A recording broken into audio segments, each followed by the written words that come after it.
Salam Bapak Ibu, Saudara dan Saudari, sahabat-sahabat garam dunia yang terkasih. Hari ini gereja dan kita semua merayakan Pesta Santo Yohanes dari Salib. Dia adalah seorang imam dan pujangga gereja. Santo Yohanes dari Salib pernah mengatakan begini, bahwa permenungan tidak lain adalah kekuatan Allah yang rahasia, damai dan penuh kasih, yang jika diakui itu akan membakar jiwa dengan roh cinta ilahi. Nada yang sama ini direfleksikan ulang oleh Yesaya yang kita baca dan renungkan sebagai bacaan pertama hari ini. Ketika Allah menunjukkan roh cintanya yang besar kepada bangsa Israel, bahwa sejatinya Allah Israel itu tidak pernah meninggalkan umat pilihannya, tetapi justru Israel lah yang sering meninggalkan Allah.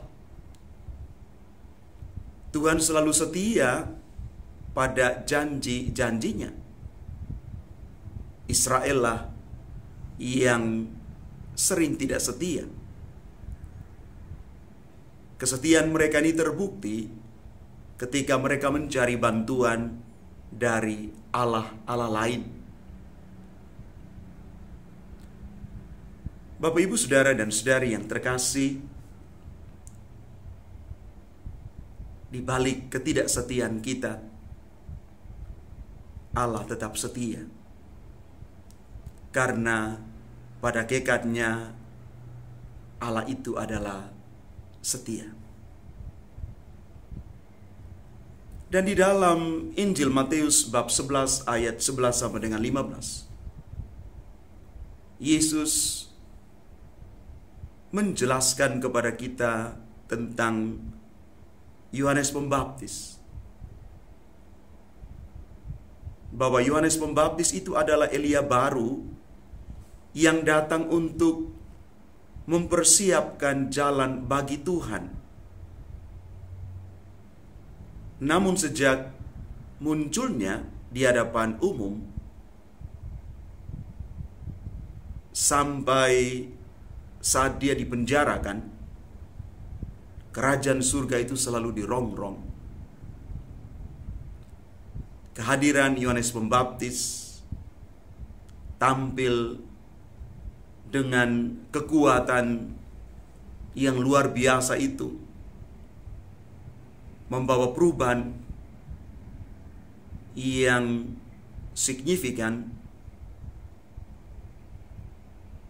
membuat banyak orang juga yang hidup di dalam kegelapan, hidup dalam dosa, merasa terusik.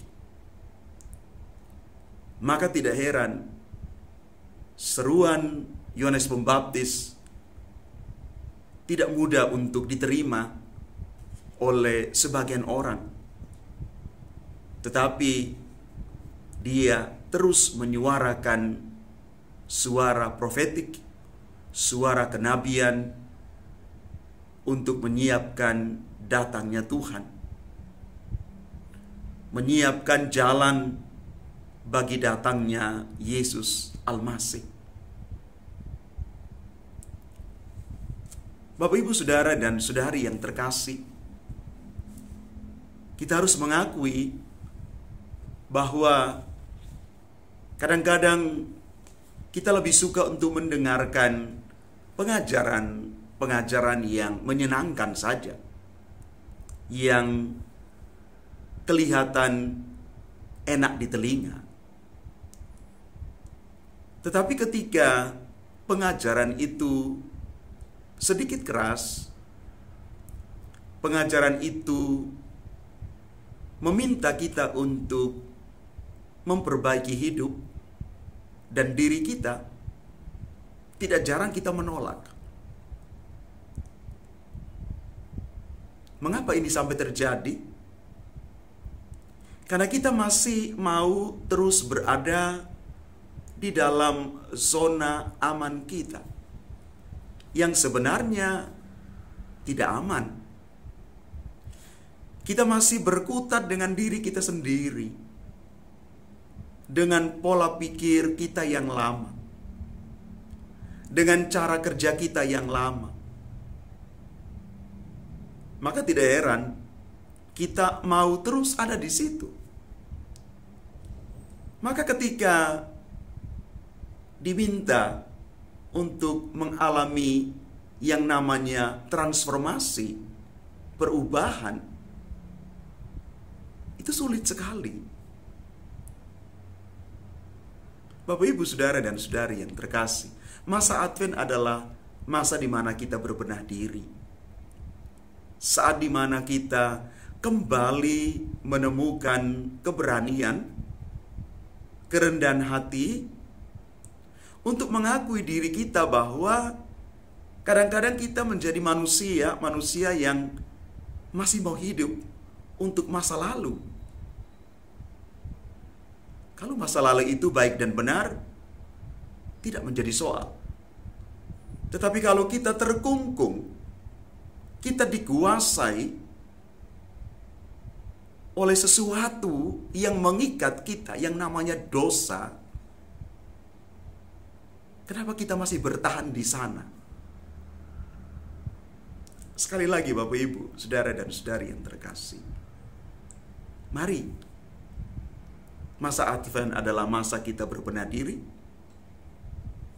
melihat dengan mata baru, mata iman, bahwa ada sesuatu hal baru yang bisa menjadikan kita lebih baik. Dan ingat bahwa di dalam Yesus ada kebaruan itu. Dan hal yang baru itu hanya bisa terjadi kepada orang-orang yang punya kerendahan hati. Hanya pada orang yang siap untuk diubah dan mengubah diri.